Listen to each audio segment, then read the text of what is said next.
Boa noite. Em nome da Federação das Indústrias do Estado de Pernambuco, quero saudar a todos os participantes desse FIEP Ambiental especial. Nós estamos fazendo um FIEP Ambiental integrado com o Conselho Temático de Comércio Exterior, da FIEP. Esse tema que nós trazemos hoje é um tema extremamente atual, um tema extremamente pertinente e importante para a dinamização da nossa economia, no sentido de que, principalmente Pernambuco, a sua economia ela precisa estar um pouco mais voltada para o comércio exterior. Para isso, ela precisa estar preparada, no sentido de estar adequado às normas, às exigências e às legislações do comércio exterior. O tema nosso é práticas ESG, oportunidades do mercado internacional. Teremos hoje 3 palestrantes. É um pouco diferente do que as modalidades que a gente fazia, 2 palestrantes. Sendo isso, cada palestrante terá a oportunidade de 15 minutos para a sua apresentação. Posteriormente às apresentações, nós teremos uma rodada de debates e de esclarecimentos. Vamos ter como os palestrantes Francisco Castro, que já é um conhecido nosso, Diamile Lucena e Éder Paulino. Antes de a gente dar início, eu tenho o prazer de passar a palavra para um companheiro, Rubens Martins, que é o presidente do Conselho Temático de Comércio Exterior aqui da FIEP, para tecer alguns comentários ou acrescer qualquer nova informação para esse nosso encontro, para efetivamente a gente dar início. Companheiro Rubens, por favor. Boa noite a todos. Boa noite, doutor Anísio. Obrigado por esse momento. É uma satisfação estar fazendo aqui, junto com o FIEP Ambiental, também o nosso FIEP Internacional. A gente que aprende bastante com vocês, estamos copiando esse case de sucesso, que é o FIEP Ambiental.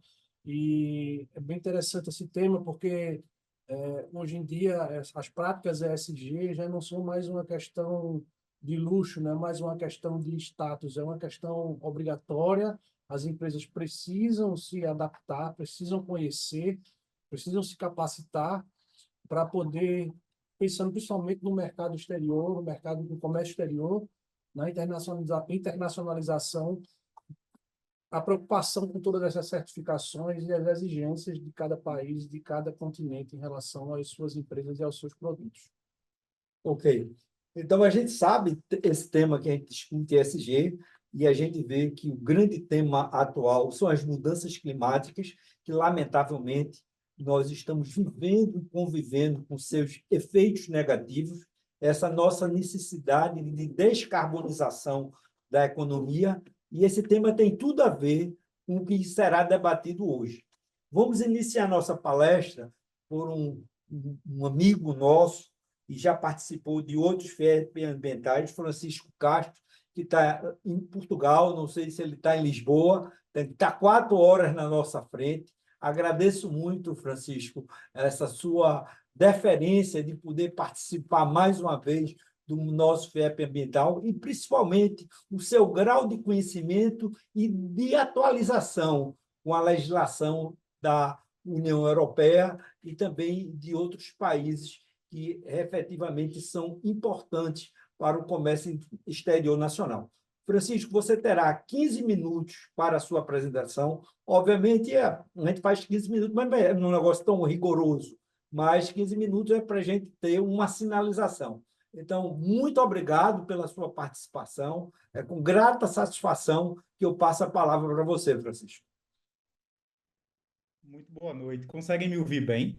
Bem, Estão me sim. ouvindo bem? Alto e bom som. Perfeito, perfeito. Boa noite. Primeiro, eu é que agradeço o convite, é uma honra. Para eu não poder atender a um convite da FIEP só se eu estiver muito mal. Senão, eu sempre vou atender com muito prazer, com muito gosto. Cumprimentar todos os membros da mesa, né? Doutor Anísio, representando o FIEP Ambiental, o Rubem, o FIEP Internacional, né? E os demais amigos e colegas da mesa, e a todos que estão presentes também.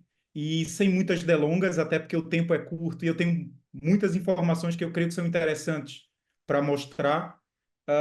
Vou aqui partilhar a minha apresentação com vocês, tá bem? Vou pedir, assim que eu começar a partilhar, a gentileza de me confirmarem se conseguem ver na tela cheia. Já vou partilhar agora. Vamos ver. Então, eu queria falar para vocês um pouco, claro, sobre as atualizações europeias e também aqui de Portugal em relação à ESG, o nível e o grau de atualizações de regulamentos, diretivas europeias, a legislação aqui. Este ano já foram publicadas novos regulamentos e novas diretivas europeias sobre o tema Environment, Social e Governance, e que com certeza impacta globalmente, impacta todo mundo, inclusive empresas brasileiras, e que possam enxergar isso como uma oportunidade também de negócio. E vamos começar a perceber que o ESG ele está alargando o seu âmbito para algo muito mais além do que apenas empresas, como também está afetando bancos, entidades públicas, entidades financeiras, seguradoras e esses stakeholders ou essas partes interessadas, elas são muito relevantes no cotidiano das empresas também, não é? Como suporte, como parte do ciclo produtivo das empresas privadas, das entidades privadas que movimentam a nossa economia. Então, diretamente e indiretamente, isso está impactando cada vez mais no nosso sistema global econômico e de mercado. Então, eu queria trazer essas novidades, não é, para vocês hoje e depois, claro, me deixar à disposição e também agradecendo já essa possibilidade de ser o primeiro a falar por conta do fuso horário. Claro que eu ficarei aqui disponível posteriormente para o debate, né? Mas para mim é importante. E estou em Lisboa, assim, eu tive em Leiria, tive em Coimbra essa semana e cheguei agora em Lisboa. Tô em casa para falar com vocês, né? Então, claro que a Europa, ela é líder na questão da sustentabilidade. A maioria dos regulamentos mais consistentes no âmbito mundial, no âmbito global, estão aqui na Europa, estão aqui determinados na Europa, né? A Europa tem os maiores índices hoje em relação a práticas sustentáveis, implementação de práticas sustentáveis. Não estou falando aqui do passivo ambiental e de tudo que a Europa já deteriorou ambientalmente no continente, mas estou falando da atualidade, não é? Estou falando das práticas atuais relacionadas a isso. E é claro que esse contexto europeu ele vem de muito tempo. A gente pode ir para Estocolmo em 1972 com os princípios de gestão ambiental que foram implementados ali, o Protocolo de Quioto e toda a influência europeia.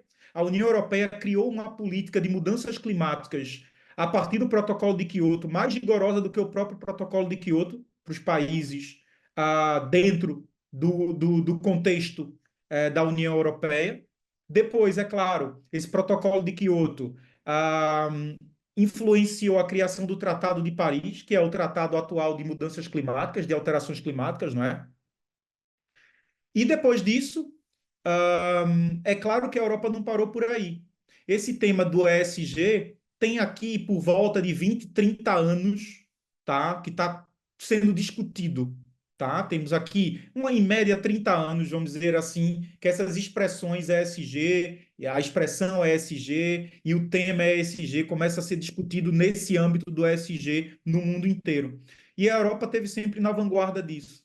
Para vocês terem uma ideia, e antes de começar a falar um pouco sobre o pós-Tratado de Paris e como, depois do Tratado de Paris, em 2015, a Europa intensificou essa influência em relação a potencializar as questões de ESG e as práticas ESG na União Europeia e claro que impacta no mundo todo. E por que impacta no mundo todo? Olha lá a importância econômica da União Europeia ou da Europa no mundo. São 165 milhões de empregos, é um PIB superior a 17 trilhões de dólares, né? E a União Europeia, os países reunidos, permanecem sendo uma das maiores potências globais da atualidade, né? E relacionada à sustentabilidade e inovação ainda mais. No final da minha apresentação, inclusive, eu vou deixar aqui algumas indicações para financiamentos, fundos europeus voltados para ESG, sustentabilidade, inovação, tá? Que podem interessar empresas de todo mundo. Qualquer empresa, inclusive empresas brasileiras, podem abrir filiais, por exemplo, ou pode abrir uma empresa de grupo empresarial com sede na União Europeia e aproveitar também, de alguma maneira, desses subsídios, desses fundos europeus relacionados à sustentabilidade, meio ambiente e inovação. E dito isto, e falando um pouco dessa importância europeia e do pioneirismo dela, a Europa, depois de 2015, depois da publicação do Tratado de Paris, criou seu plano de ação para financiar o desenvolvimento sustentável, né? Esse plano de ação tem várias vertentes, várias atividades estabelecidas, entre elas 5 que são mais fortes. A primeira é estabelecer uma linguagem comum para o financiamento sustentável. Então, hoje nós temos Fundo Europeu para financiamento de atividades e projetos voltados para a sustentabilidade, isso nos 27 países componentes da União Europeia, num padrão uno europeu, né? A questão da criação de rótulos da União Europeia, como o rótulo ecológico da União Europeia, por exemplo, certificações específicas europeias para sistema de gestão ambiental, além das ISO, tá bem? A União Europeia estabelece esses rótulos e essas certificações específicas relacionadas à sustentabilidade no âmbito do território da União Europeia. O esclarecimento e o dever dos gestores de ativos investidores de garantir que só investem em projetos ou empresas que evidenciam o mínimo de práticas sustentáveis. Isso hoje já é uma exigência no âmbito da União Europeia. Uma empresa ou uma entidade europeia ela não pode investir em qualquer outra empresa, em qualquer outra entidade, sem antes fazer uma análise de sustentabilidade, de práticas sustentáveis daquela empresa que ela está investindo. A exigência de seguradoras em relação a esses investimentos também, e o aumento da transparência nos relatórios corporativos de ESG, de compliance, e a gente vai ver que só esse ano dois novos regulamentos europeus foram publicados sobre relatórios de prestação de contas sustentável para a União Europeia e para as empresas europeias. E é claro que, se você quer negociar com uma empresa europeia, por mais que você não seja uma empresa europeia, você vai ter que cumprir com esses requisitos. Senão, a empresa europeia ela fica limitada a negociar com uma empresa fora do âmbito europeu que também não cumpra com esses requisitos, porque ela tem que cumprir e tem que fazer com que toda a cadeia produtiva ao redor dela possa também cumprir com esses mesmos requisitos. Então, falei já um pouco desses planos de ação europeu e essas 5 vertentes, não é? O financiamento do desenvolvimento sustentável. Desse plano surge o que aqui na Europa chama-se do Green Deal europeu, né? Quer dizer, o Pacto Verde Europeu, onde, dentro desse Pacto Verde Europeu, se estabelecem metas de zerar emissões de gases com efeito estufa até o ano de 2050, tá? Isso é uma meta com prazo estabelecido para todos os países da União Europeia. E é claro que emissões indiretas são contabilizadas a partir de negócios feitos internacionalmente, fora do âmbito europeu. Então, uma empresa europeia ela não vai querer fazer negócio com uma empresa fora do âmbito europeu que emita muito gás com efeito estufa, por exemplo, na atmosfera. Porque é claro e é óbvio que ela vai ter que responder, se responsabilizar e prestar contas acerca desse negócio, desse relacionamento também. Então, é muito importante a gente perceber isso. Além disso, claro, abolir o uso dos combustíveis fósseis é uma outra meta, tá bem? Potencializar a agricultura e a economia circular, tá? Também é uma outra meta e um outro objetivo estabelecido nesse Green Deal europeu, né? E também, claro, por fim, o fomento da própria economia circular. Quer dizer, evitar desperdício, aproveitar as reciclagens, as reutilizações de resíduos, ver resíduo não como lixo, não é? Mas como um material, uma matéria-prima reaproveitável dentro desse ciclo, dentro dessa cadeia, tá? E é óbvio que isso tem consequências globais, inclusive para o Brasil, inclusive para o Brasil.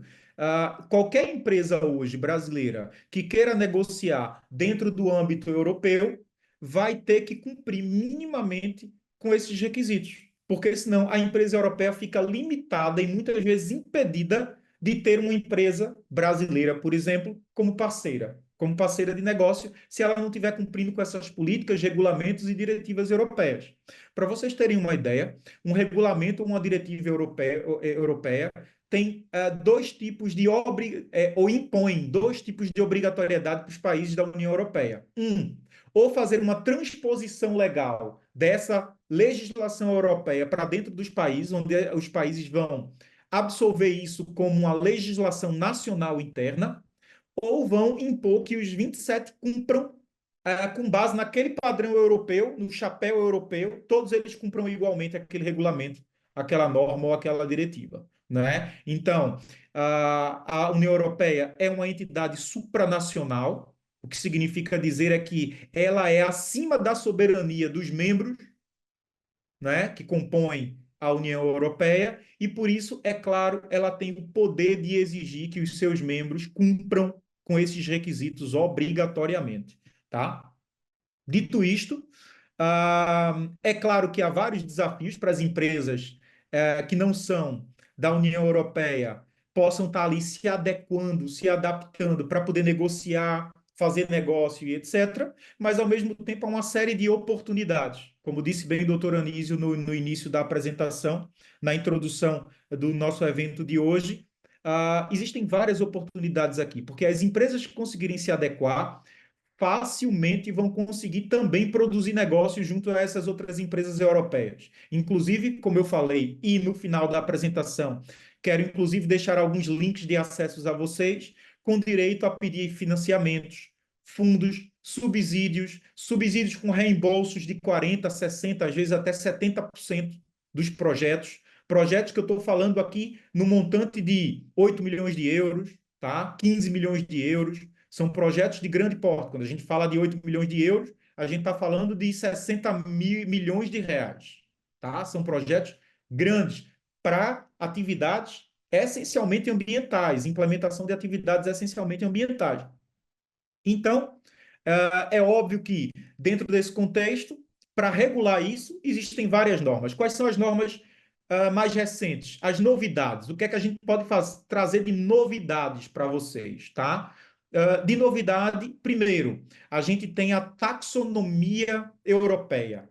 A União Europeia criou um padrão de pontuação para o tipo de atividade sustentável que as empresas estão fazendo, e a partir dessa pontuação, é uma tabelinha mesmo europeia, as empresas podem receber mais ou menos financiamento, podem pedir mais ou menos seguro, podem realizar mais ou menos negócios, vai ter mais ou menos benefício fiscal e tributário, a depender dessa taxonomia, que é o estabelecimento, a padronização de pontuações específicas para as práticas ESG, sociais, ambientais e de governança.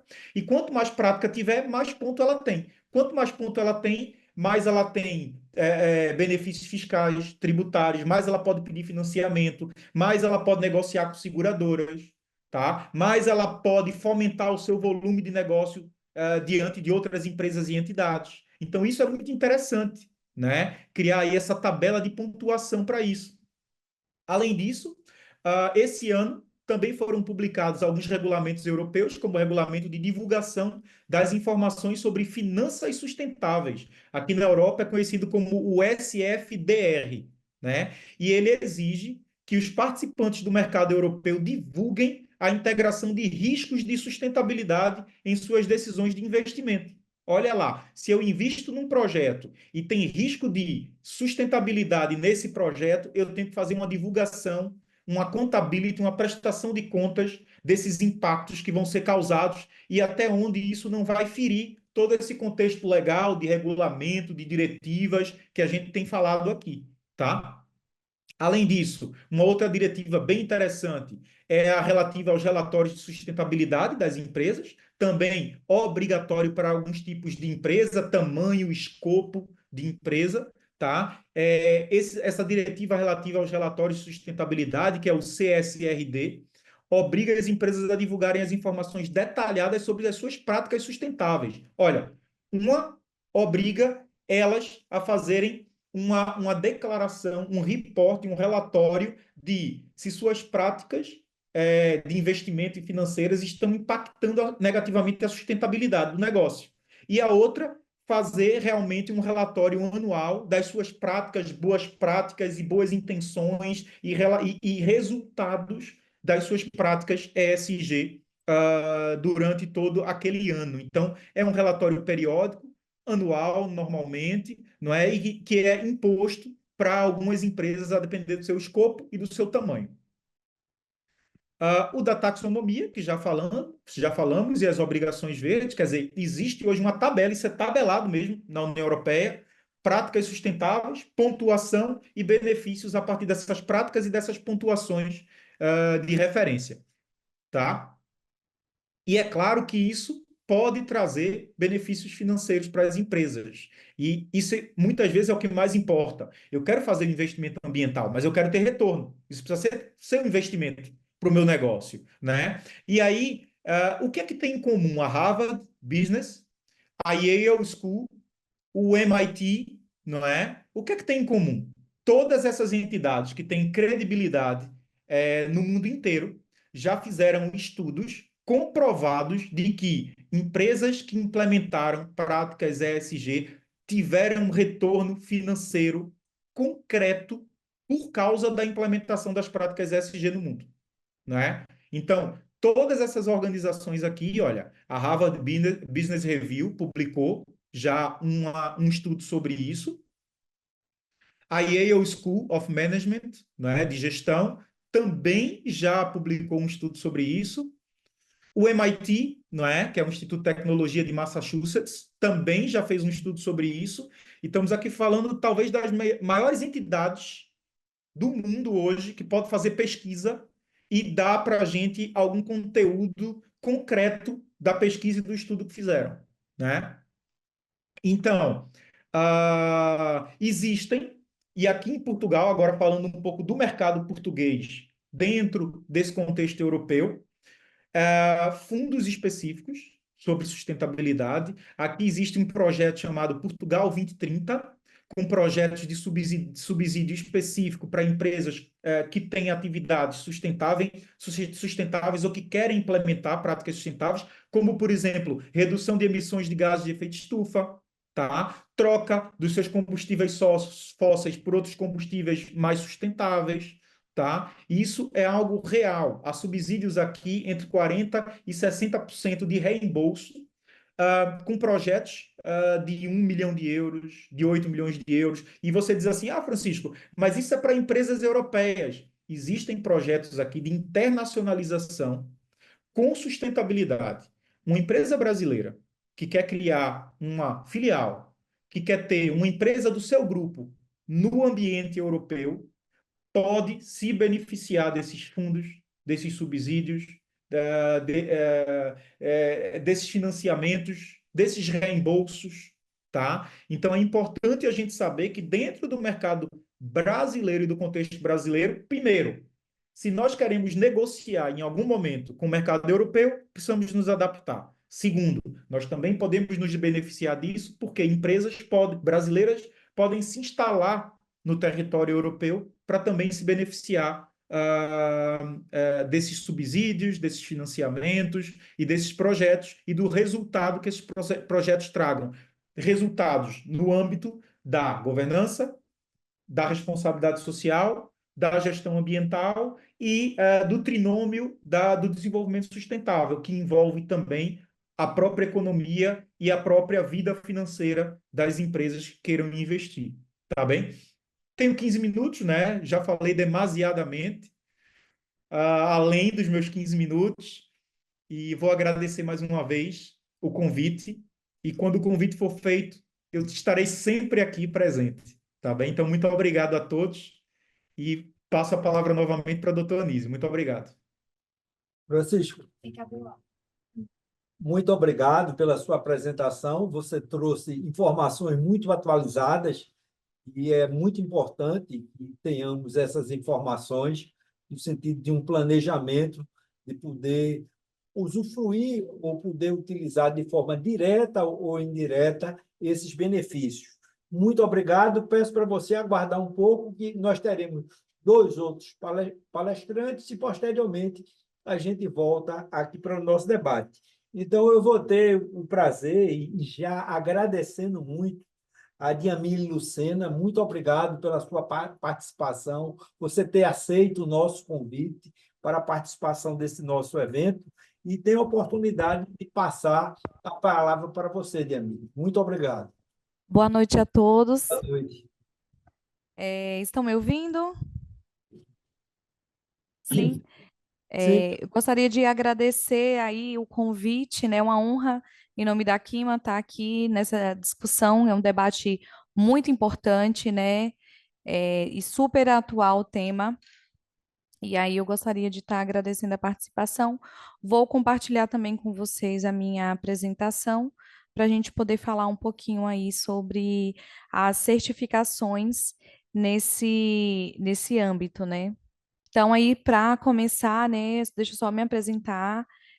Sou engenheira ambiental de formação, tenho um pós em saúde, segurança, gestão, perícia e auditoria ambiental, e hoje eu estou como gerente de negócios de desenvolvimento do Nordeste da Quima. A Quima é uma empresa de certificações e que trata de segurança do alimento, né, de protocolos, de certificações do campo à mesa. Então, a gente tem aí, estamos presentes em mais de 50 países, e a gente vai fazer a apresentação justamente desse elo da cadeia de processamento, né? Do produtor até chegar ao consumidor final. A gente tem essa garantia de qualidade assistida e como ela se relaciona com o ESG, né? Com a questão da sustentabilidade. Então, a gente traz aí esse tema, né, de qualidade como vetor de sustentabilidade no desenvolvimento da cadeia de alimentos, né? Então, como o palestrante anterior bem colocou, né, hoje em todas as relações, globalmente, elas têm uma inter-relação, né? Então, não é porque estamos no país, né, que não temos relação com o exterior, que a gente não é impactado. Na verdade, todos estamos sendo impactados, todas as atividades, né? E a sustentabilidade como conceito, ela é justamente essa capacidade da gente conseguir suprir nossas necessidades hoje, né? Em detrimento de não afetar gerações futuras, de permitir que elas continuem se propagando. Mas como fazer isso se a gente está cada vez mais tendo que produzir mais alimentos, né? De que precisamos consumir mais. Então, a gente tem um grande desafio aí.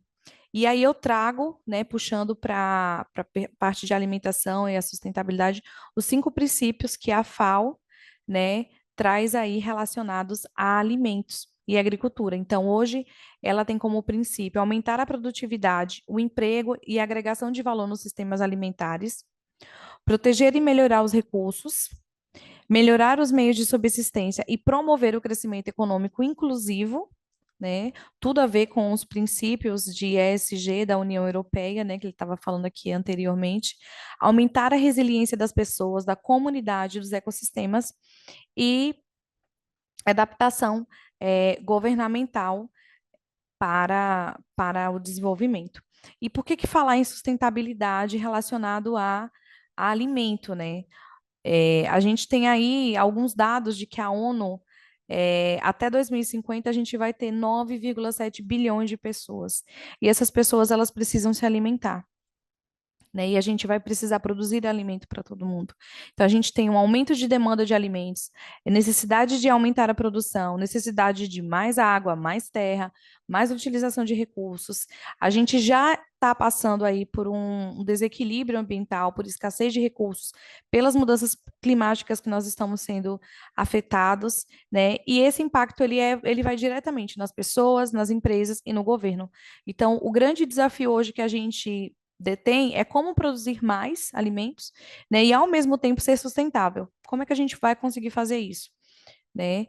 E a gente tem essa resposta aí justamente na relação dessa sustentabilidade junto com a produção de alimentos visando o ESG, né? Então, a gente tem aí, qual que é a relação dessa sustentabilidade, né? Eu tenho fazendas que precisam hoje estar em consonância com os objetivos da ODS.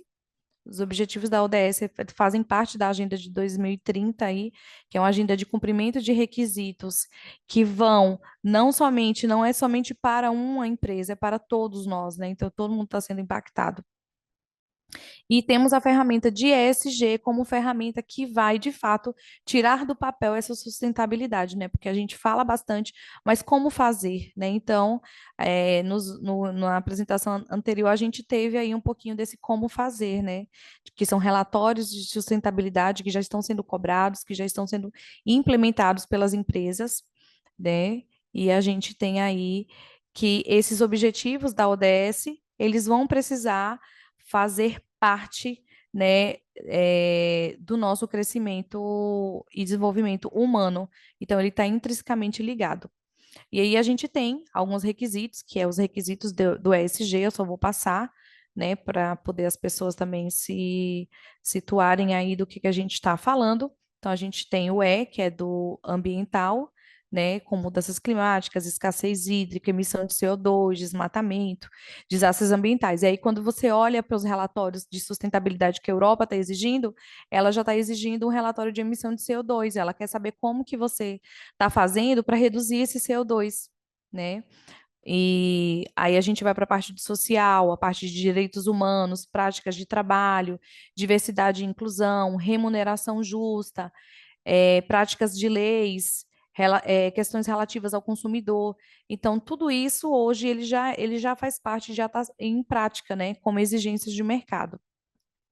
E quais são esses benefícios do ESG aí na sua empresa, né? Então, a gente tem processos mais sustentáveis, ganhos financeiros e acesso a crédito, né, como já foi colocado, oportunidades de negócios atuais e futuros, parcerias, aumento de valor da sustentabilidade corporativa, né, criação desse valor, cultura empresarial e retenção de talentos. Então, hoje, o valor da empresa ele já está sendo medido pelas práticas de sustentabilidade, pelas práticas de ESG.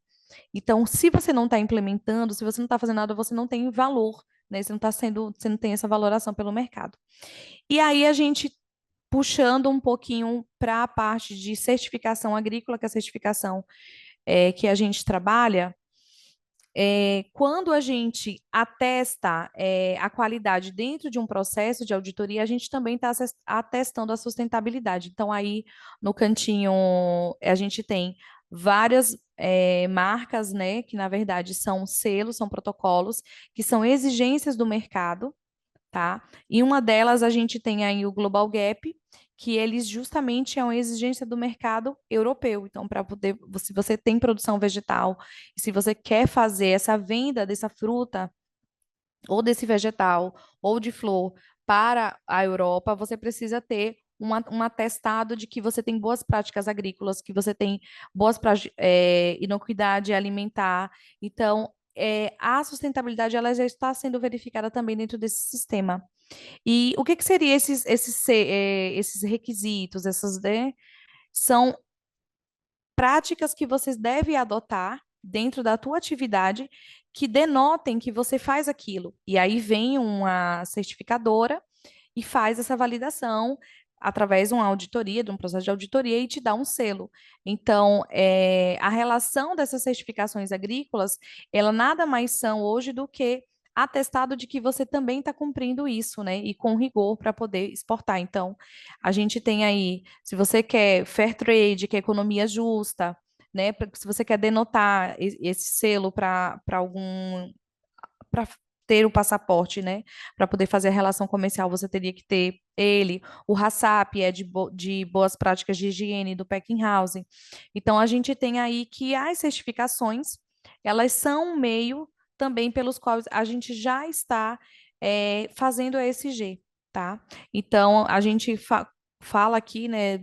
Eu moro no Vale do São Francisco hoje e a gente exporta muita uva e muita manga para os Estados Unidos, para a Europa, e todo mundo precisa ter certificação Global Gap. E dentro dessa certificação, o que é visto, né? Além de requisitos da segurança alimentar, também é verificado um plano de ação de resíduos e poluentes, é avaliado como que essa atividade agrícola está impactando o meio ambiente, se você faz uso racional da água, né? Se você faz uso eficiente de energia. Então, todos esses requisitos, eles são premissas lá do ESG quando a gente está estudando e está verificando, né? Então, a gente tem aí práticas de produção responsáveis, né? Que são hoje, que fazem parte hoje do escopo do IFA, que é uma certificação exigida pelo mercado europeu para que você possa estar exportando o teu produto. Então, as práticas de ESG, né, como o nosso colega colocou, há mais de 20 anos elas estão aí inseridas em vários processos e a gente nem notava, nem percebia. E hoje, quando a gente começa a fazer essa correlação, a gente consegue ver que todos os elos, os órgãos, a sociedade, o comprador, o produtor, eles estão interligados, né? E eles cumprem seu papel ali, né? Enquanto stakeholders, eles cumprem seu papel ali de estar denotando essa sustentabilidade. Uma certificação que ela fala apenas do social, né? E a parte do meio ambiente. É o SMETA. Então, hoje, todos os produtores que vendem para um mercado específico, né? Eles precisam ter essa certificação. Para atestar o quê? Para atestar que eles não têm trabalho escravo, para que eles tenham um trabalho justo, remunerado. E isso tudo já faz parte lá do social, do ESG. Então, a gente vai vendo uma correlação aí com as certificações agrícolas, que já são exigência do mercado. Né? E a gente tem aí o Rainforest Alliance, para quem produz café, para quem produz cacau, ele é muito forte, ele olha justamente essa parte ambiental, a parte de clima, a parte humana também, e ele traz muito isso, né? Essa questão de você conseguir se desenvolver, mas sempre de modo justo, de modo adequado, para que você tenha uma sustentabilidade dentro do processo, né, para que essa atividade que você faz, ela possa se perpetuar, né, não somente agora, não só lucrar agora, mas que ela possa vir ao longo da cadeia. E aí a gente traz aí algumas atualizações do mercado versus a sustentabilidade. Muitas políticas, né, elas como foram muito bem colocadas aí no slide anterior, políticas industriais que estão sendo sancionadas, normas de como que você consegue fazer, elaborar um relatório de sustentabilidade, diretrizes da própria União Europeia, né, que impactam os relatórios de ESG no mundo. Então, a gente percebe que a União Europeia, ela vem aí com uma régua muito alta, né, e a gente, apesar de, às vezes, você não ter relação direta, né, não está exportando, não tem relacionamento, mas a gente é impactado. Então, o como fazer já está dito, a União Europeia já saiu na frente aí disso, né? Então, só no finalzinho desse ano que o governo brasileiro ele veio com a BNT para também trazer alguma regra, né, falando sobre sustentabilidade. E a gente tem esse regulatório do CVM que eu achei muito importante trazer, porque hoje quem já faz aí,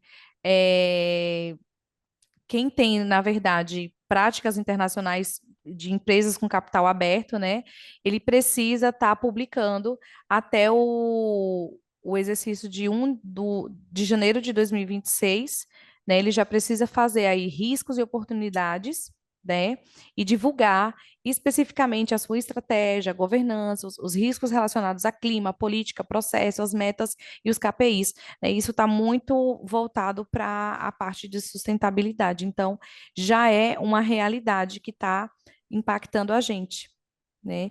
E existem muitas oportunidades de negócio, como foram colocados, né?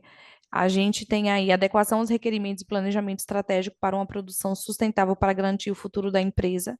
Então, quando eu me proponho a fazer, por exemplo, uma certificação agrícola, eu também estou economizando meus recursos financeiros, né, para poder estar ali adequado. Então, quando eu sigo padrões, quando eu sigo regras, eu consigo enxergar e fazer gestão da minha empresa. Então, consequentemente, eu tenho processos de melhoria contínuas acontecendo dentro da minha empresa, com essas certificações, com essas auditorias, e consequentemente, eu consigo enxergar melhor como que eu vou vou estar me colocando em relação à sustentabilidade, né? Enquanto como estratégia para reputação de marca, que é uma coisa que tem acontecido bastante, também para mitigar, né, riscos, porque hoje toda relação comercial ela se baseia na questão de risco. Será que se eu injetar o meu dinheiro, né, nessa empresa é perigoso, né? Quais são os valores dessa empresa? O que é que essa empresa tem feito? Então, hoje em dia não é mais só se ela é lucrativa, é se de fato ela é uma empresa que gere seus riscos, né? E quais são esses riscos aí? Então, como ele colocou lá também esse Green Deal, né? Ele tem uma expectativa de redução de 81% de consumo de carne na Europa, então isso vai afetar a gente, né? Nós somos hoje nós produzimos bastante, né, carne. E o uso das auditorias e certificações como instrumento para processos de melhorias contínua, ele serve para isso, né? Para poder a gente se antecipar ao que está acontecendo, né? Então, as auditorias, elas servem como baliza do que está acontecendo e para medir gestão e, consequentemente, para medir sustentabilidade. Tá? Então, esses relatórios de sustentabilidade, eles são um diferencial, sim, para as marcas, né, para todas as empresas, e eu digo de empresa pequena a empresa grande, né, porque aí você vai olhar o seu nível, o que é que está disponível para ser colocado, e, consequentemente, hoje a gente já está trabalhando, os bancos, eles têm linhas de crédito menores para quem demonstra que tem sustentabilidade e cuidado, né? E aí, só como recado no final, né, a produção de alimentos ela só pode ser considerada segura se ela também for sustentável, né? Então, ela tá um passo está atrelado ao outro. E aí fica meu agradecimento, né? Eu quis colocar aí bem rapidinho para vocês, o tempo é muito curto, o assunto é bem moroso, a gente poderia continuar falando aqui por horas, mas aí fica meu contato e eu fico à disposição aí para a gente poder tirar algumas dúvidas no final. Gabriel. Jamile, muito obrigado pela sua apresentação. Nos trouxe muitos dados, muitas informações. Eu peço para você continuar mais um pouco com o nosso programa aqui, porque teremos mais um palestrante. Depois a gente faz uma sessão de debates e de esclarecimentos. Então, dando continuidade a essa nossa programação de hoje, eu tenho o prazer de convidar o Helder Paulino, que é da Amway, que ele vai fazer a sua apresentação dentro desse tema aqui no nosso FIEP Ambiental, em conjunto com o Conselho Temático Comércio Exterior. Por favor, Éder. Boa noite, pessoal. Vocês me escutam bem? Vou ouvindo, sim. Ótimo. Pessoal, primeiramente, gostaria de agradecer pelo convite. A Jamile, né, do IBD, nos convidou, nós já estamos parceiros aí há mais de 22 anos. Gostaria de agradecer também à FIEP pelo convite, na pessoa da Stephanie, que a gente fica muito honrado de estar participando de um evento tão grandioso e tão importante, né, para todos nós. Eu até antes da minha fala, eu coloquei uma mensagem aí no chat, né, que vai muito de acordo com o que a Jamile estava falando, né? Em termos de percentuais, né, a empresa certificada demonstra uma melhoria mais ou menos de 20 a 40% em métricas com qualidade do produto, satisfação de cliente, eficiência operacional e desempenho financeiro, né? Então, isso é uma realidade, né? E a minha proposta é justamente essa, a minha apresentação, é mostrar como que as nossas certificações, elas nos ajudam a ser uma empresa mais competitiva, né? A ter essas métricas na nossa mão, a qualidade do nosso produto, sempre um produto de alta qualidade, satisfação do nosso cliente e o desempenho financeiro que a empresa precisa ser saudável. Eu vou compartilhar aqui, eu não tenho tanta experiência com o Teams, mas eu acredito que vai dar certo aqui. Só um minutinho. Vocês estão vendo minha tela? Sim? Só falta maximizar, né? Pronto. Está maximizada? Agora sim. Ótimo. Então, pronto. Então, pessoal, mais uma vez gostaria de agradecer, certo? Eu sou o Éder Paulino, eu sou cearense da Gema, sou formado em gestão da qualidade, tenho mais de 14 anos de fazenda aí no Nutrilite do Brasil, sou técnico agrícola também, com muito orgulho, sou supervisor da qualidade aqui da Nutrilite, e eu tenho mais de 10 anos de experiência no ramo de certificação orgânica, que é, de fato, minha praia, né? E também atuo como membro titular da Comissão da Produção Orgânica do Estado do Ceará. Antes da gente iniciar o material, gostaria de apresentar para vocês um pouco sobre nossa empresa, né? Quem é a Amway Nutrilite, né? Estou tentando só maximizar aqui. Pronto, deu certinho. Pronto. Então, a Nutrilite, ela faz parte de um grupo, certo? Da Amway, que é dividido basicamente em 4 segmentos, certo? O primeiro é da parte de cuidados pessoais, que tem marcas como Estia, Glister, Santinic, marcas mundialmente conhecidas. Tem a parte de beleza, Artist, Essential, tem o segmento também de cuidados com a casa, que é a Amway Home, que tem sabão em pó, sabão líquido, limpador multiuso, tira mancha, e tem a parte de nutrição, que é a que está diretamente vinculada à nossa empresa, que fica aqui em Ubajara, no estado do Ceará, certo? Então, a Nutrilite, ela possui fazendas, ela possui 3 fazendas aqui na América, certo? Sendo uma lá em Troll Lake, nos Estados Unidos, uma segunda fazenda no México, e a terceira fazenda fica em Ubajara, no estado do Ceará, certo? Aqui, para quem não sabe, nós ficamos em uma chapada, a aproximadamente 900 metros de altitude. Inclusive, convido vocês a conhecer nossa região, que é belíssima. E nós temos como carro-chefe, né, a produção de vitamina C natural, certo? Então, nós até falamos que nós produzimos a melhor vitamina C natural do mundo, eu convido vocês a experimentá-la, né? Então, é através da acerola, uma planta riquíssima, né, em antioxidante, né? Além da produção de vitamina C natural, através da acerola, nós produzimos também em nossa fazenda outras culturas, como camomila, picão preto, chia, eclipta, equinácea, enfim, uma legião de culturas, né, para fornecer a produtos para a nossa matriz, certo? Na nossa empresa também nós processamos essa acerola, que também é nosso carro-chefe, né? Então, através da acerola, nós obtemos o pó de acerola, primeiramente o suco da acerola concentrado, onde ele fica ali com 18% de vitamina C, ele fica bem concentrado mesmo, é retirado todos os sólidos dele, e através do suco concentrado a gente também transforma em pó, né? Então, esses são nossos carros-chefe, porém nós temos também camomila desidratada, chia, eclipta desidratada, dentre outros produtos.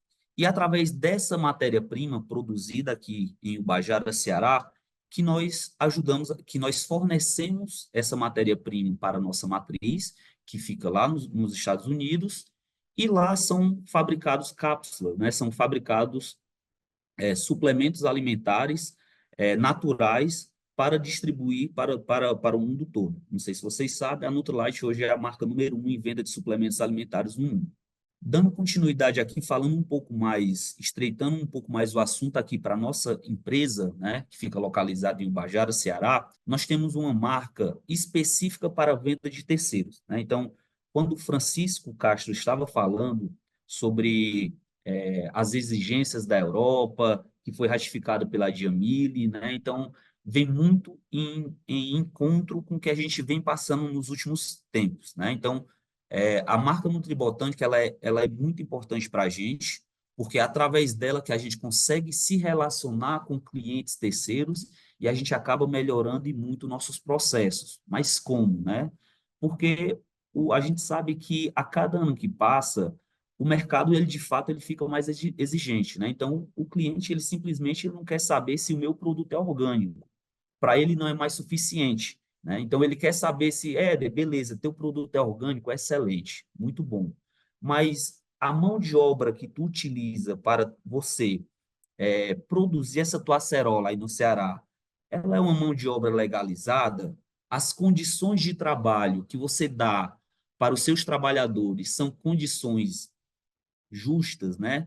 Então, para isso vem as certificações que nós obtemos, e os nossos clientes, eles são meio que o nosso termômetro para a gente entender como que está o mercado, o que o mercado tá pedindo, né? Qual a necessidade do mercado, justamente para a gente correr atrás, a gente sempre buscar estar ali numa diferenciação com o nosso produto no topo, né?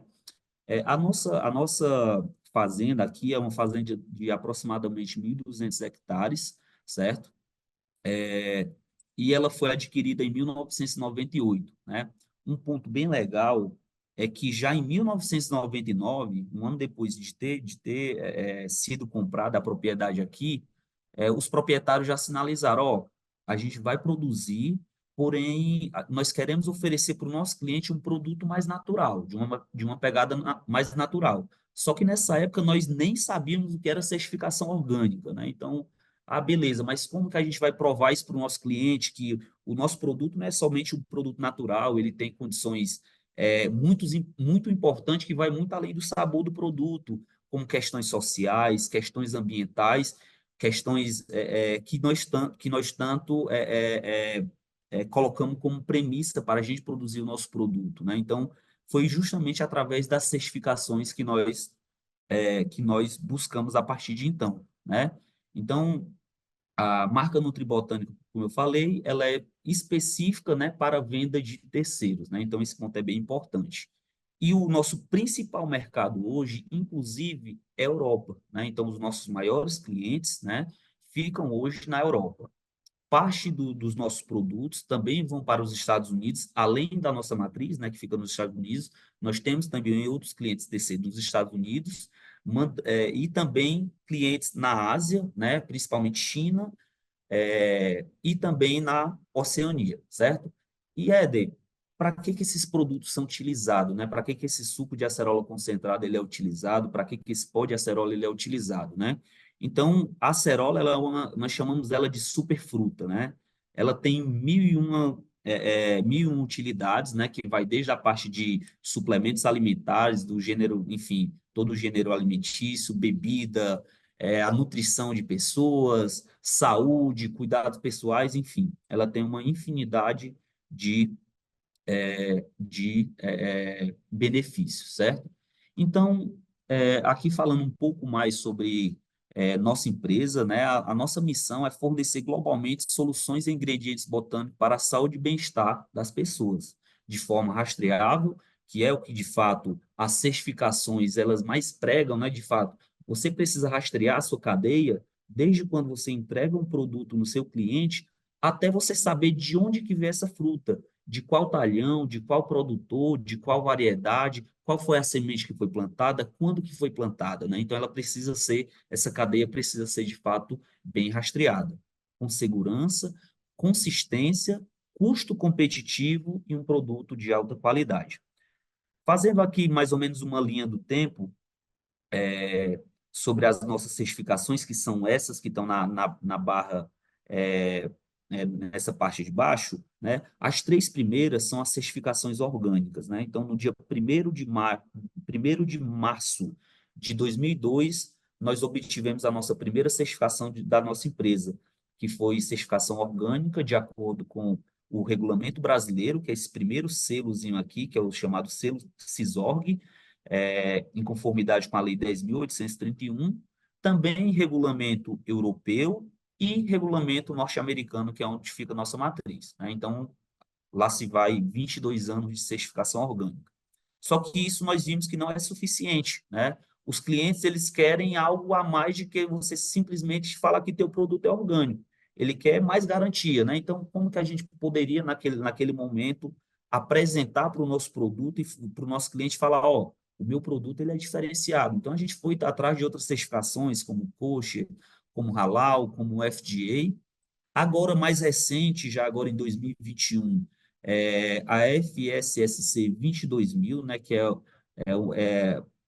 uma das mais importantes certificações para a indústria de alimentos.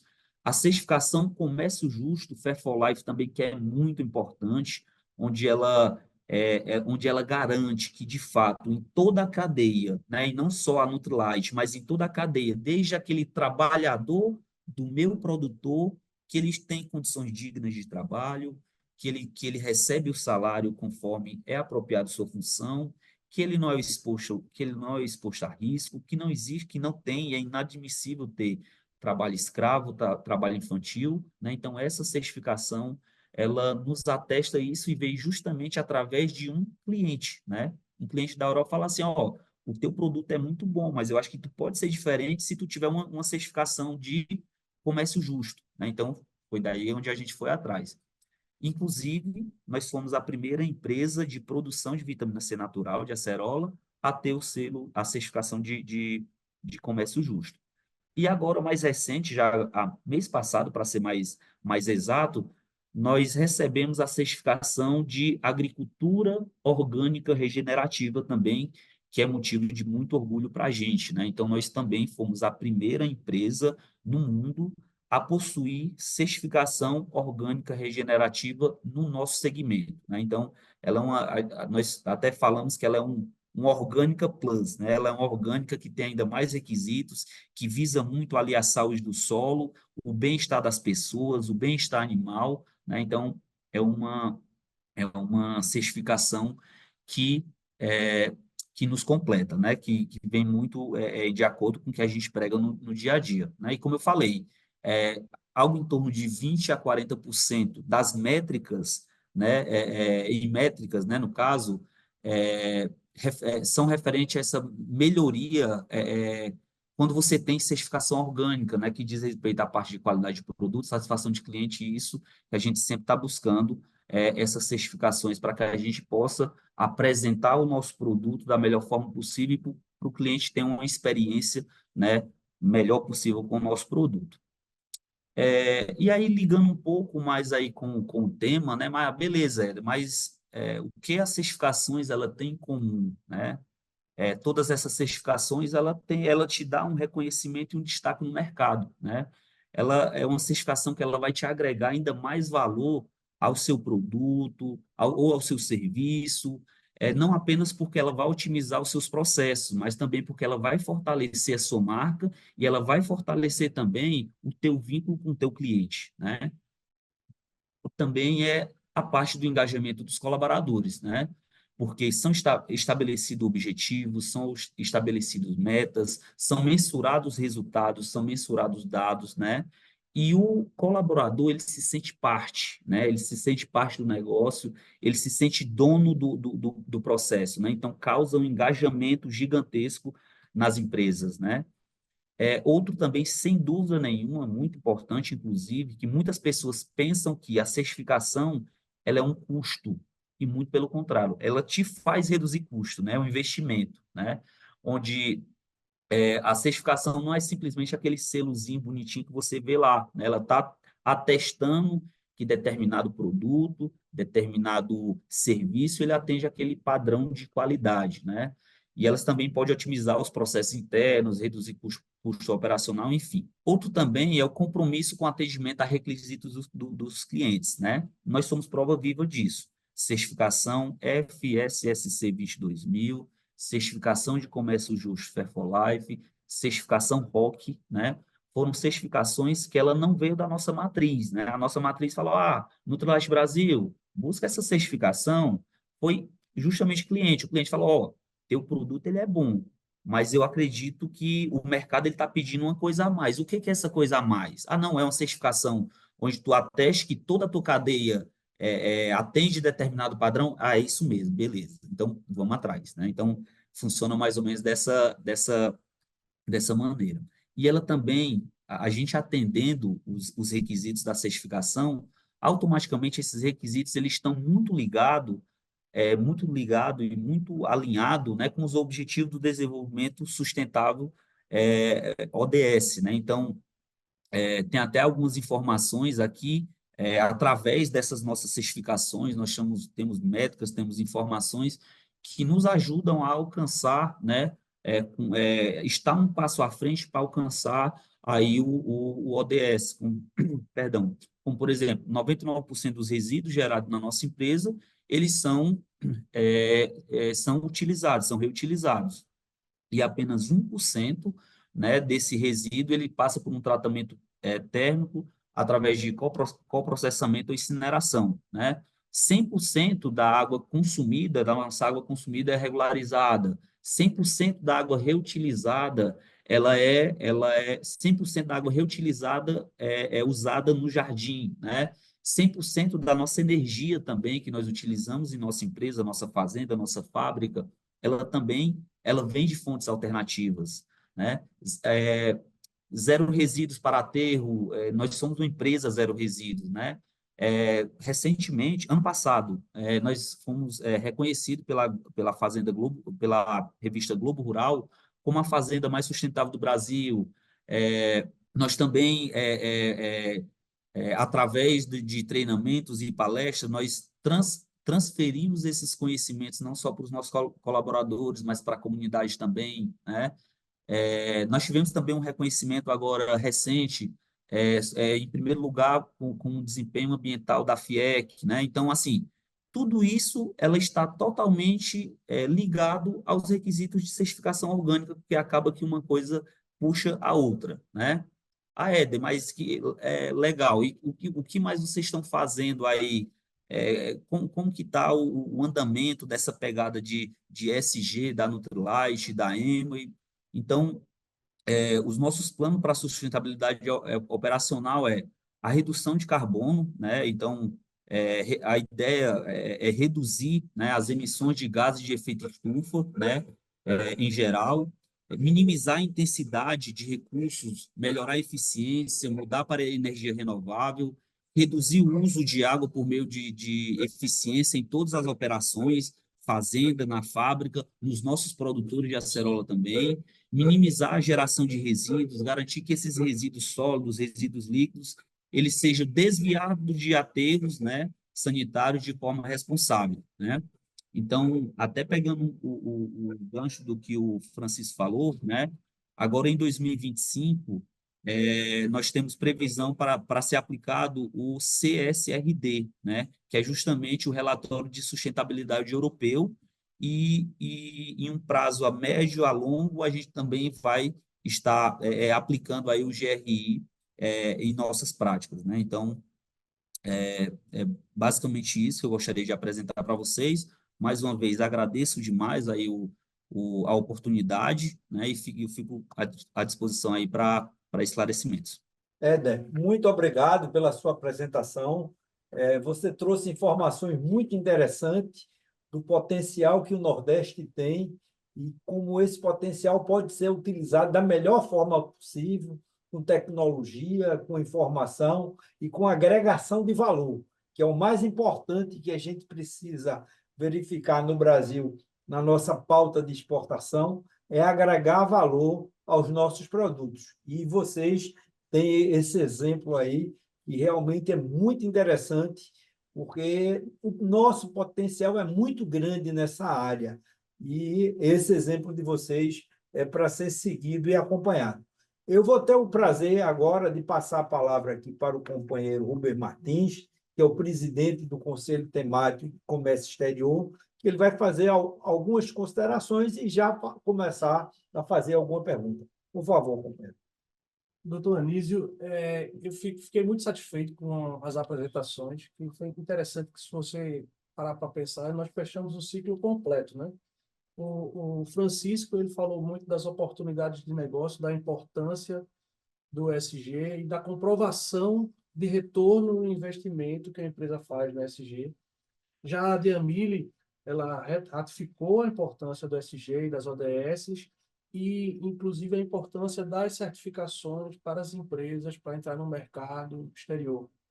E o nosso amigo Éder aí, um grande exemplo de case de sucesso, mostrando que as certificações não servem somente para o mercado exterior, mas ela também valoriza o teu produto, te dá um valor agregado maior, otimiza a tua produção e transforma e te dá muito mais valor agregado naquele teu produto. Então, eu gostei demais desse modelo. Assim, nós fechamos o ciclo completo aí, tanto da parte do Contema quanto da parte do Comex, e é uma grande satisfação. Eu gostaria de fazer uma pergunta para Francisco. Tudo bom, Francisco? Quanto tempo, né? E uma pergunta, Francisco, Mestre Rubens. que a gente conversou quando a gente esteve aí em Portugal com a nossa missão do Contema.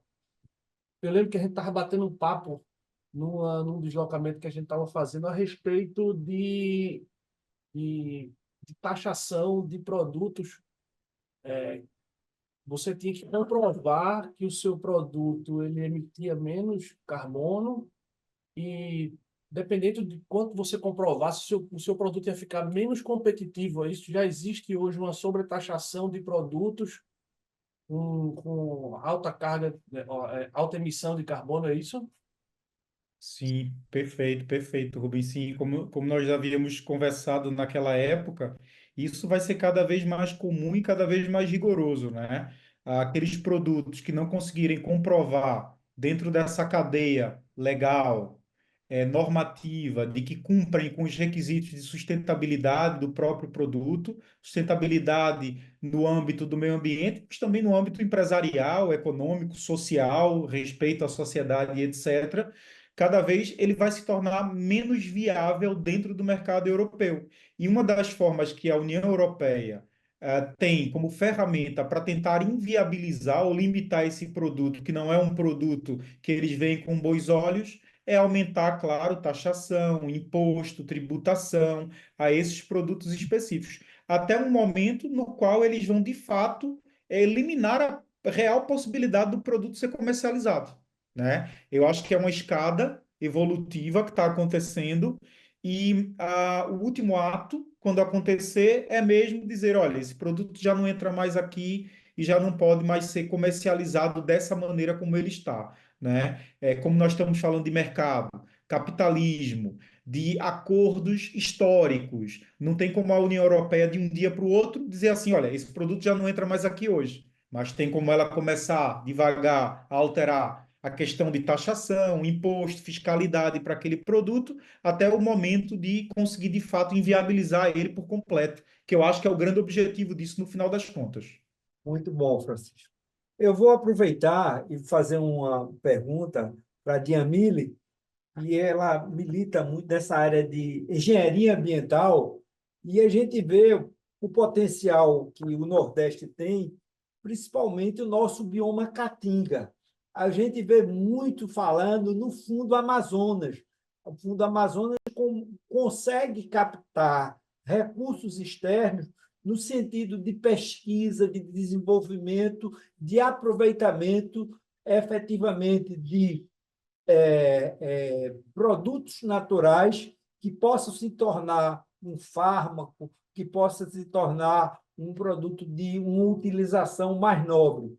Então, o que é que você acha, Diamile, de nós, principalmente nós aqui da região Nordeste, o bioma Caatinga, que é um bioma único no mundo, a gente começar a lutar pela criação do Fundo Caatinga, do Fundo Bioma Caatinga, para efetivamente a gente ter recursos para pesquisa e desenvolvimento. O que é que você, suas considerações sobre esse tema? Eu acredito que seja de muita relevância a gente pensar, sim, em criação de fundo, né? A gente tem hoje no Brasil cinco biomas, né? E dentro deles, a Caatinga, ele é único no mundo, como você citou.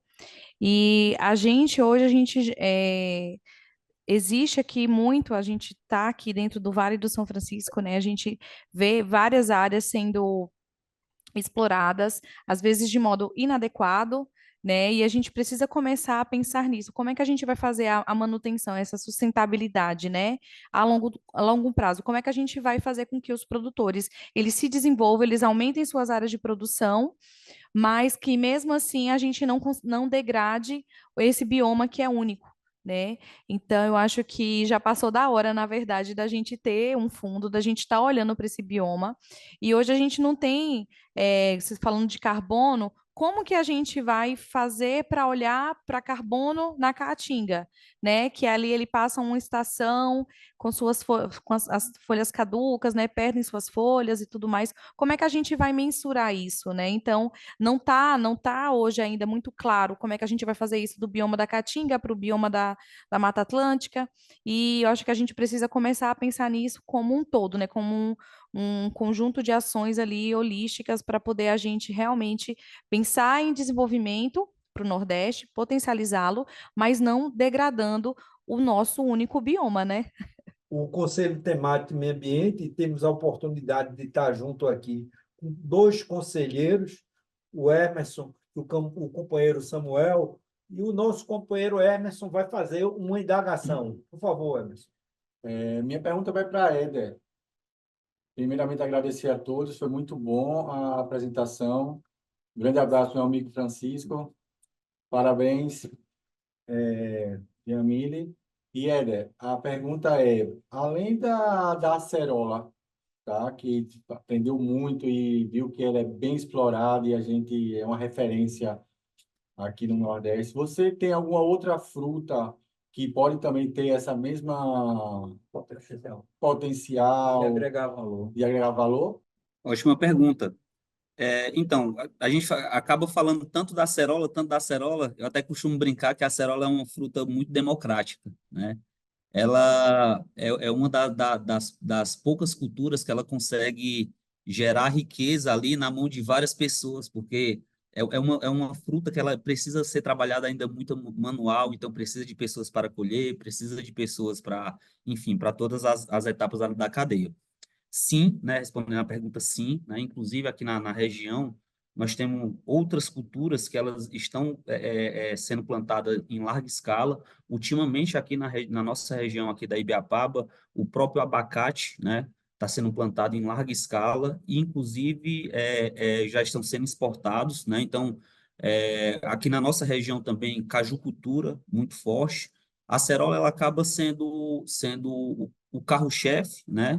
Se é assim que a gente pode falar, porém a gente tem outras culturas também que ela tem um potencial gigantesco, né? Porque nós estamos num país tropical, enfim, tem uma infinidade aí de recursos e sim, né? Tem várias e várias outras culturas que têm um potencial gigantesco. Aqui na nossa região que está se destacando muito é o abacate.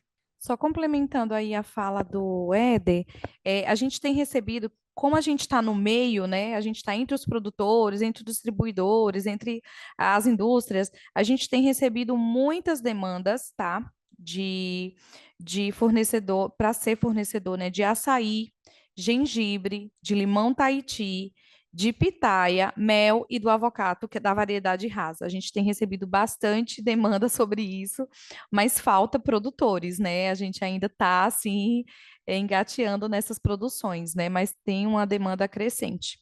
Muito interessante. Então, o papel nosso aqui, como Federação das Indústrias, é justamente animar, criar um clima justamente para levar para o industrial ou o empreendedor ele saber dessa oportunidade, que ele tem produtos que ele pode agregar valor e que o mercado está ávido por esse tipo de produto, principalmente produtos naturais, produtos orgânicos, produtos que venham realmente contribuir com a saúde e o bem-estar.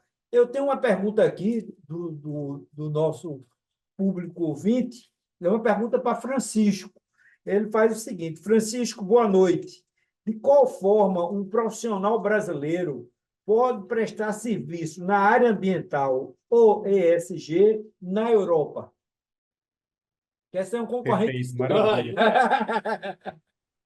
Segue Eu- Francisco no Instagram, né, Francisco? E faz o que ele está fazendo. Por quê? Olha, nem vi. Mas pronto, olha, isso eu tinha lido essa pergunta e é uma pergunta muito interessante.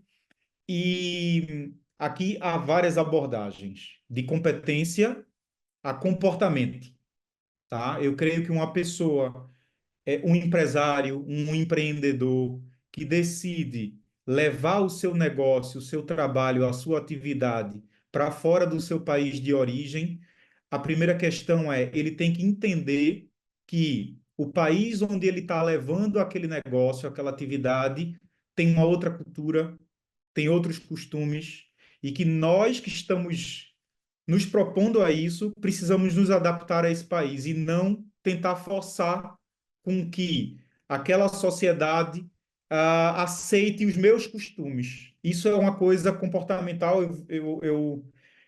Eu fiz mestrado em Espanha, não é?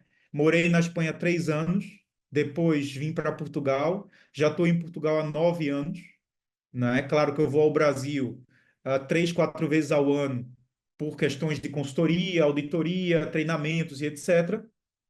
Mas isso eu sempre tive em mente. Eu sempre fui muito bem tratado, sempre fui muito bem recebido, porque desde sempre, inclusive até a forma de falar, eu mudo quando falo com portugueses, para tentar estar o máximo possível próximo a ele, respeitar o costume, as expressões, o idioma. Então, acho que essa parte comportamental, que a gente muitas vezes não pensa, a gente acha que eu tenho que ter diploma, eu tenho certificado, eu tenho experiência, isso é suficiente. Não. Se essa parte comportamental não estiver junto a isso, nada vai seguir em frente. Isso é muito importante da gente estabelecer. Segundo, práticas de gestão ambiental, ESG, são práticas internacionais. Então, se você tem competências nessa área, você tem competência para trabalhar em qualquer lugar no mundo.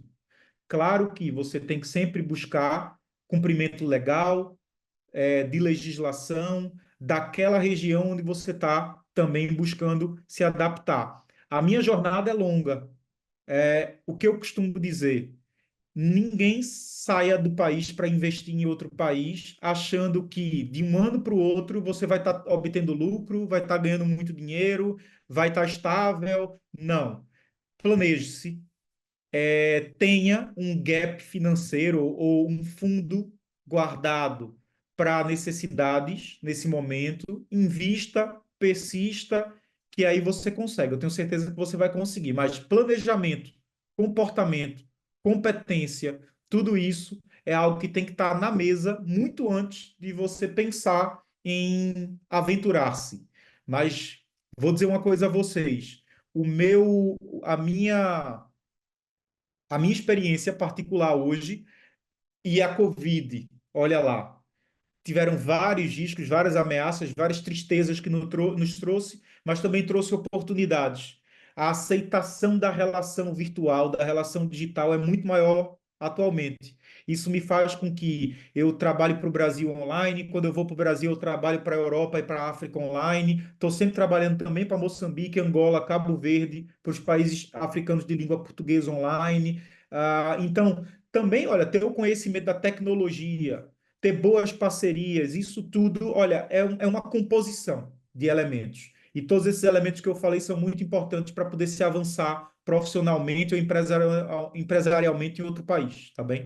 Olha, e eu acho que há oportunidades no Brasil, viu? Porque você imagina que é muito novo o tema, né? Então, hoje todos os produtores, todas as empresas, elas estão se movimentando em prol de atender esses requisitos. Então, há grandes oportunidades aqui no Brasil, tá? Então, eu acho que fica a dica aí também. Perfeito, Diamile, perfeito. E olha, vou te dizer mais uma coisa. Eu trabalho aqui para Portugal, para a África de língua portuguesa, e não deixa de ter demanda no Brasil para trabalhar online, eu daqui para aí, em relação à gestão ambiental, ESG, certificação, normatização. O Brasil é um mercado gigantesco, com várias oportunidades, como você bem disse. Eu quero aproveitar e facultar para o Éder ele fazer uma pergunta para a Diamile dentro do nosso tema, ou oportunidade do mercado internacional de ESG. Éder, por favor, faça a sua indagação a Diamile. Ótimo. É dever lá o que você vai perguntar. Não sei nem se seria uma pergunta, mas é mais uma necessidade, né? Em cima do que você mesmo, Jamil, sinalizou, né, sobre a necessidade de a gente ter, né, realmente mais certificações, né, e mais apoio relacionado a essa parte de sustentabilidade, né? Então, a necessidade que nós vemos, né, nós estamos entrando nessa, nós ainda não somos experts nesse tema de ESG, né? Eu não sei também se o próprio IBD, a própria certificadora, poderia fornecer, não sei, materiais, curso, treinamentos ou algo do tipo, para que justamente facilitasse, né, para que as empresas pudessem adentrar nesse tema com um pouco mais de tranquilidade, né? Porque hoje, como você mesmo falou, a gente tem uma necessidade. O Francisco foi bem enfático quando ele sinalizou que possivelmente empresas terão restrições um pouco mais para frente. A gente já tem uma data que ela já tem data para iniciar, que é agora 2025, finaliza em 2028, né? E a nossa necessidade realmente é, às vezes, desse apoio mais técnico, né? Que hoje é um pouco difícil por se tratar também de um tema novo, né? Acho que não seria nem mais uma pergunta, mas mais uma indagação nesse sentido. Éder, a Quima, né, enquanto grupo, né, a gente está aí presente em mais de 50 países, e a gente, olhando esse movimento, né, relacionado ao ESG, né, a sustentabilidade, hoje todo mundo querendo se movimentar, querendo comprovar, querendo olhar, a gente tem falado muito, tem discutido muito isso com os nossos clientes, né, a gente tem um software que está finalizando aí, né, sua consolidação, que vai ajudar vocês a enxergarem como que estão, como é que vocês estão, né? Então, eu acho que isso talvez seja uma porta de abertura aí, né? Para a gente talvez, sei lá, tentar um projeto piloto aí com né, a Nutrilite, e a gente começa a medir isso, a olhar, né? Porque justamente assim, há muita dificuldade,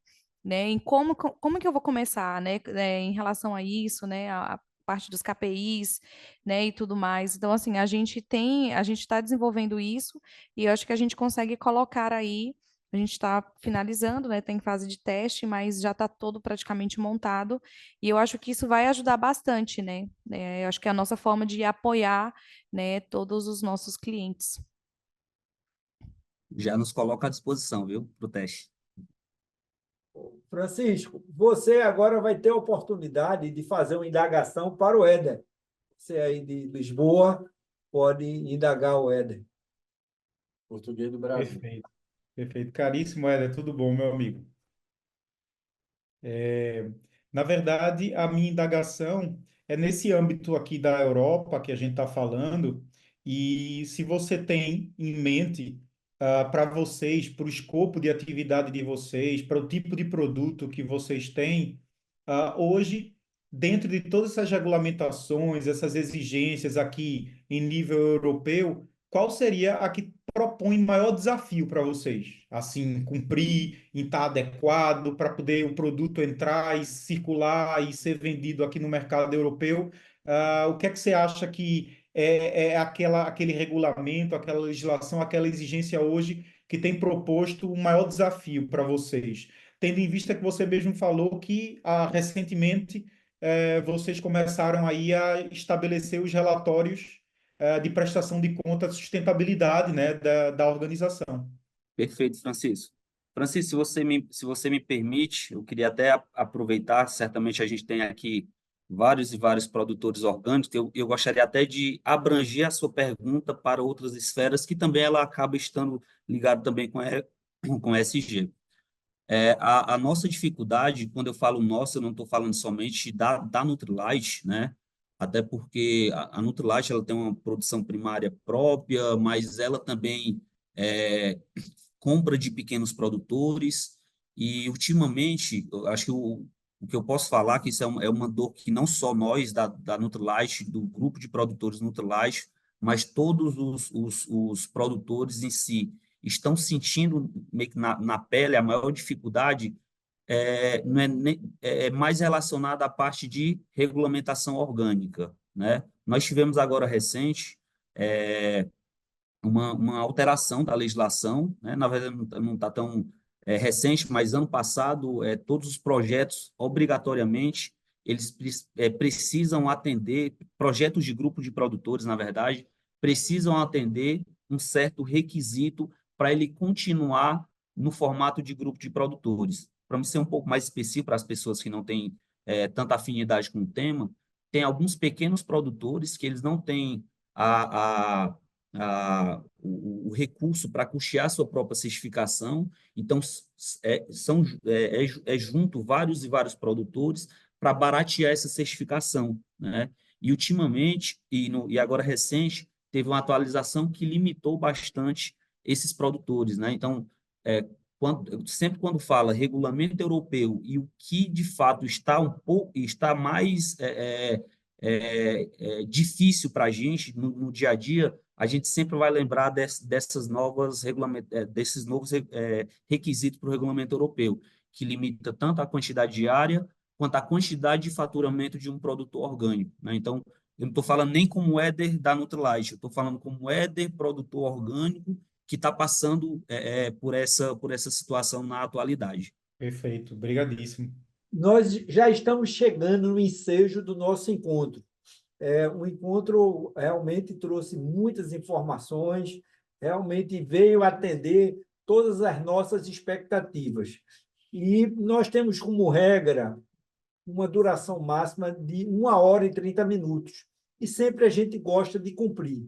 Mas também nós temos, na finalização, os nossos agradecimentos aos palestrantes, e cada palestrante terá até 2 minutos para suas considerações finais. Então, eu começo com a Diamile, que vai ter 2 minutos para suas considerações finais, e a gente segue. Diamile, agradecendo muito a sua participação e dizendo que aqui a Federação das Indústrias está de portas abertas aí para todos vocês. Por favor, Diamile, você tem 2 minutos. Então, obrigada a todos os participantes, obrigada ao Contema, FIEP, aí, ao Éder, que aceitou o convite para ser, né, demonstrar nosso exemplo aí de como a certificação ela consegue alcançar, né, a melhoria contínua e com isso ingresso em novos mercados, né, e como esse tema está super linkado com a sustentabilidade, com o ESG, que é um tema super novo, mas que a gente vê que ele está nos rodeando aí a todo momento. Eu vi uma pergunta aqui da Mayra, né, sobre a questão de mão de obra. Depois você pode me chamar lá no Insta, que a gente fala, mas já tem uma PL aí, um projeto de lei sendo visto para justamente essas pessoas que têm benefício, que elas possam ser registradas para a gente poder tentar sanar essa questão de falta de mão de obra registrada para a agricultura, tá?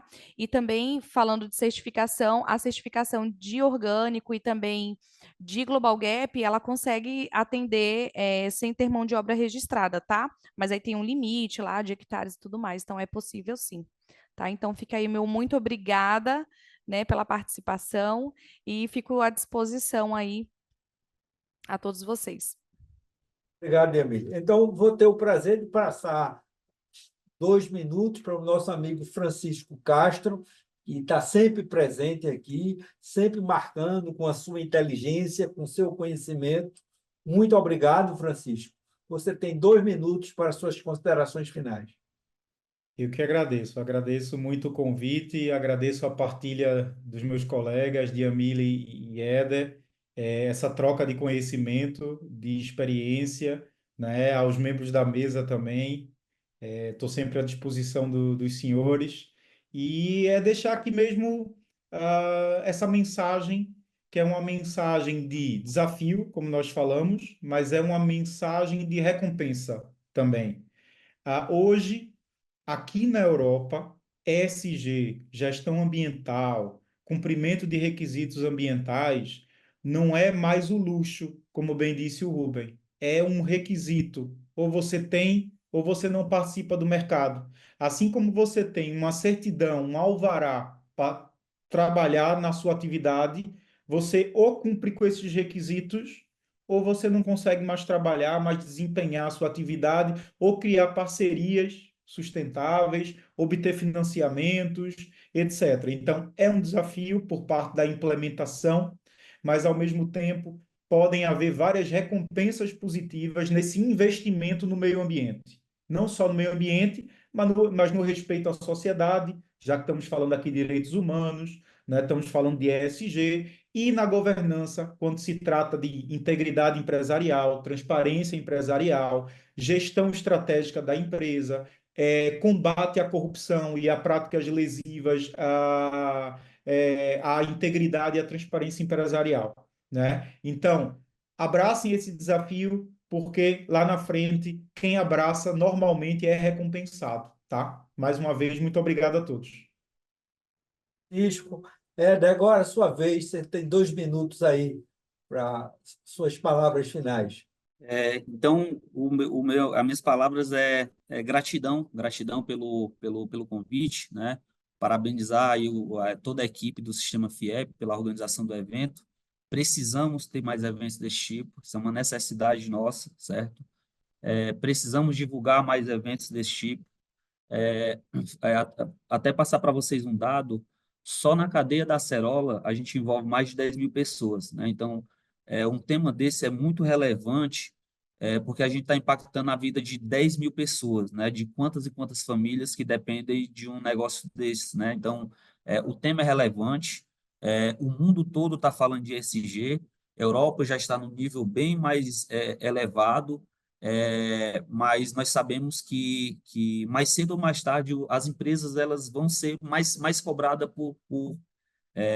para atendimento a esses critérios, a esses requisitos de ESG, né? Então, de antemão, agradeço o Francisco aí pela aula, né, de ESG que ele deu no início aí. Eu particularmente saí anotando tudo aqui, porque para a gente ainda, como eu falei, é muita novidade ainda. Jamile, minha amiga também do IBD, né? Muito obrigado pelo convite. E as portas da Nutrilite também estão abertas, tá bom? Então, a gente se mantém à disposição também para esclarecimento, para ajudar no que a gente for, no que a gente puder, tá bom? E a gente também conta com vocês aí para a gente junto fazer aí uma agricultura forte, uma agricultura sustentável, uma agricultura saudável. Obrigado. Agora eu vou passar a palavra para o companheiro Rubens, que ele vai dar as considerações finais dele e, posteriormente, eu faço o desfecho do nosso encontro. Por favor, amigo Rubens. Obrigado, doutor Anísio, obrigado ao Francisco, obrigado a Deamília, obrigado, Éder. Não vou me alongar muito, não. Eu só queria fazer um pouco a propaganda do CINC, o Centro Internacional de Negócios aqui da FIEP. Se você é empresário, se você é empreendedor e você está pensando em importar ou exportar, tudo relacionado ao comércio exterior, você pode procurar o Centro Internacional de Negócios aqui da FIEP. Nós temos consultorias, capacitações, inteligência comercial, emissão de certificado de origem. Então, se você está pensando em vender ou comprar no comércio exterior, venha falar aqui com o pessoal do SIM, que está todo mundo de portas abertas para ajudar vocês. Ok. Então, minhas palavras finais são palavras de agradecimento. Agradecimento aos palestrantes pela qualidade das palestras, mas principalmente a todo esse público que nos acompanha. Nós chegamos a ter 184 participantes. Então, o tema realmente muito importante, mas também o conteúdo que os palestrantes trouxeram foi muito relevante. Nós tivemos sempre uma audiência muito elevada. Então, isso aí é gratificante para nós aqui, que formamos o Conselho Temático do Meio Ambiente da Federação das Indústrias, porque é mais uma missão cumprida. No próximo mês, teremos outro FIEP ambiental, um outro tema interessante, oportuno, e que venha efetivamente servir de base para o empresário, para o executivo, para o profissional liberal, no sentido de utilizar práticas de sustentabilidade, práticas em que venham contribuir para um mundo melhor, mais justo e mais sustentável. Muito obrigado a todos e a FIEP está de portas abertas para todos. Muito obrigado. Boa noite a todos. Saúde e muita paz.